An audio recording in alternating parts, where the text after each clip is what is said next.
Bismillahirrahmanirrahim. Assalamualaikum warahmatullahi wabarakatuh. Alhamdulillahirrahmanirrahim. Senang sekali pada hari ini kita bisa bertemu kembali ya di semester 5 ini. Yang sebelumnya kita pernah bertemu di semester 4. Namun tentunya dengan kuliah yang berbeda. Pada saat ini kita akan akan membahas tentang bermain dan permainan untuk anak usia dini. Namun sebelumnya saya mohon izin untuk share dulu ya, share screen dulu. Ya, sudah nampak? Oke, ya, baik. Eh, Bermain dan permainan ya. Dalam konteks pendidikan anak usia dini tentunya kita akan membahas berbagai permasalahan-permasalahan ya. Permasalahan yaitu yang pertama konsep bermain. Di mana di dalam konsep bermain tersebut ada eh, masalah yang akan kita bahas tentang apa sih arti bermain? Hakikat bermain itu apa sih untuk anak usia dini? Kenapa sih harus belajar itu harus melalui bermain? Dan pentingnya apa bermain itu untuk anak usia dini? Juga disebut dengan bermain itu dengan ciri-ciri seperti apa? Itu di dalam konsep bermain.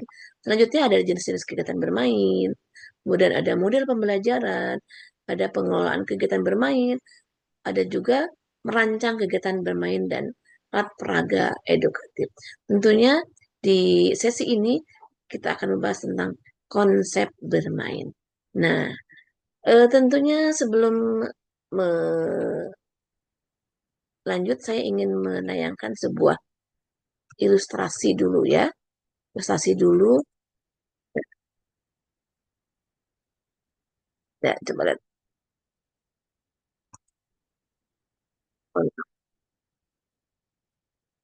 Nah, di situ ada anak yang sedang berjalan dengan bu gurunya yang dilakukan dengan cara yang senang sekali ya. Kemudian di situ anak akan banyak belajar untuk bagaimana berbagi, bagaimana antri, bagaimana cara jalan yang benar, yang saling berinteraksi dengan temannya yang lainnya. Ya, dari ilustrasi tersebut, ya, dari ilustrasi tersebut bisa didefinisikan apa sih sebenarnya bermain itu. Ya, jadi kalau bermain di sini, menurut beberapa ahli ya, dikatakan bahwa bermain adalah kegiatan yang berulang-ulang. Itu menurut Piaget ya. Adapun menurut eh, Elizabeth Harlack ya, bahwa bermain adalah merupakan kegiatan yang dilakukan dengan kesenangan tanpa memikirkan hasil sedikit pun ya, tanpa memikirkan hasil akhir begitu. Kemudian menurut KBBI bahwa bermain adalah berbuat sesuatu untuk menyenangkan hati, baik itu menggunakan alat ataupun tanpa alat. Jadi dari pengertian pertanyaan tersebut maka akan dilihat bagaimana sih ciri-cirinya bermain ya. Yang pertama adalah ciri bermain adalah sesuatu yang menyenangkan dan memiliki nilai intrinsik pada anak. Yang kedua, tidak memiliki tujuan ekstrinsik, motivasinya lebih bersifat instruktif. Jadi sesuatu yang eh, tanpa ada beban begitu ya, tanpa ada beban. Jadi yang ada hanya senang, senang, asik, asik begitu ya. Karena bersifat spontan ya. Dan itu sukarela tanpa ada paksaan, tanpa ada sesuatu yang diinstruksikan kamu harus bermain ini, kamu harus bermain itu begitu ya. Bebas dipilih oleh anak. Nah, kemudian juga ciri berikutnya adalah melibatkan peran aktif keikutsertaan anak. Jadi dalam hal ini anak-anak yang lain, anak-anak itu tidak yang memainkan orang tua, tetapi anak sendiri yang bermain begitu. Makanya melibatkan peran aktif dari anak itu sendiri ya. Selanjutnya memiliki hubungan yang sistematik, ya, yang khusus dengan sesuatu yang bukan bermain seperti kreativitas, seperti pemecahan masalah, seperti belajar bahasa, perkembangan sosial emosional dan juga sebagainya. Nah, ini menurut Mulyadi ya kalau kita mengutip. Nah, otomatis dari pengertian dan ciri-ciri bermain bisa disimpulkan bahwa bermain itu apa? yaitu sesuatu aktivitas yang langsung, spontan, ya, tanpa ada paksaan, begitu, di mana seorang anak itu berinteraksi baik itu dengan orang lain, ya, ataupun dengan benda, misalkan dengan meja, ya, kalau dia ada atau kursi, atau misalkan dengan kursi, dia akan berimajinasi untuk membayangkan bahwa kursi yang dia mainkan itu adalah sebuah beca, begitu ya. Ya dia menggenjot begitu kakinya untuk bisa melakukan seolah dia tukang beca begitu ya. Nah, itu dengan apa namanya? Dengan rasa senang hati dan itu tanpa ada yang menyuruh, spontanitas saja. Ah, aku mau main beca-becaan begitu. Wah, tiba-tiba di apanya? Di sampingnya ternyata ada ini, ada gelas ya. Ada gelas. Nah, tiba-tiba gelas, dia sambil halo-halo. Saudara-saudara sekalian, siapa yang mau main beca? Silakan untuk naik beca. Gratis, tis, tis, tis. Nah, itu secara spontan begitu ya, secara spontan. Dan dengan imajinasi yang dia apa namanya? Dia punyai karena mungkin berbagai pengalaman sebelumnya dia sudah pernah mendapatkan. Nah, itu. Dan otomatis di dalam bermain itu juga menggunakan seluruh panca indera baik itu mendengar, apa namanya? Melihat, kemudian menyidu, merasa, meraba begitu dan menggunakan seluruh anggota tubuhnya ya, anggotanya. Itulah makna dari bermain bagana. Makanya coba lihat di sini di apa namanya di gambar ya. Begitu anak sebenarnya menyenangi, apa sih yang terjadi pada saat dia akan menyerok pasir ke dalam wadah? Apakah tumpah? Apakah tidak? Bagaimana kalau tidak tumpah? Nah, seperti itu dia akan apa namanya mendapatkan pengalaman ya dari apa yang dia lakukan pada saat dia bermain pasir begitu ya.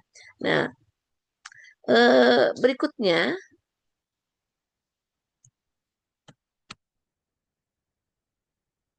ya, mohon maaf. Berikutnya bahwa bermain itu adalah merupakan satu kesatuan, ya. Tidak bisa di apa namanya dipisahkan antara bermain dengan anak. Merupakan suatu kata. Kenapa? Karena bahwa aktivitas ya bermain itu dilakukan oleh anak. Tidak ada yang dilakukan oleh orang dewasa. Bahwa bermain itu hanya dilakukan oleh anak.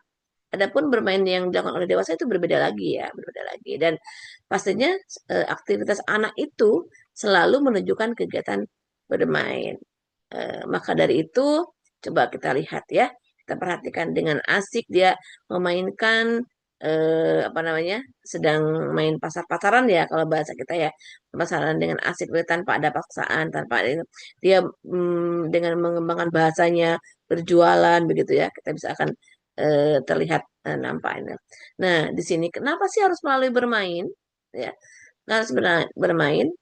Mungkin nanti teman-teman bisa menganalisis kenapa sih anak itu belajarnya itu harus melalui bermain. Ya, oke. Kalau kita lihat dari eh, berapa pendapat ya, kenapa belajarnya anak itu harus melalui bermain? Karena yang pertama bahwa di usia 0 sampai 6 tahun itu terjadi perkembangan otak anak yang sangat pesat, ya, yang sangat petas, yang sangat pesat, yang disebut dengan masa golden age.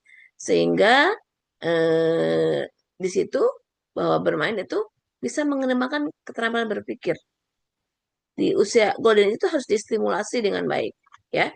Dan kenapa juga harus belajar melalui bermain? Karena dengan bermain mengembangkan semua potensi yang ada, keterampilan komunikasi, berbahasa, ya. Dan itu sebagai stimulus yang menyenangkan, ya. Sehingga perlunya anak-anak di usia golden age itu stimulus dengan baik sehingga kondisi secara fisik, psikisnya dalam kondisi yang baik, ya.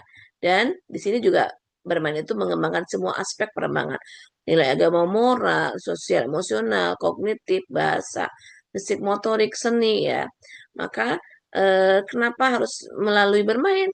Jadi setiap pencapaian kompetensi dasar tidak boleh diajarkan langsung, tetapi harus melalui bermain. Oleh karena itu, untuk sesi ini cukup ya.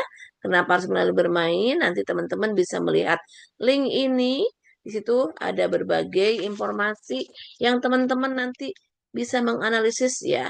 Tugas untuk minggu berikutnya di materi yang akan kita bahas terkait dengan jenis-jenis bermain.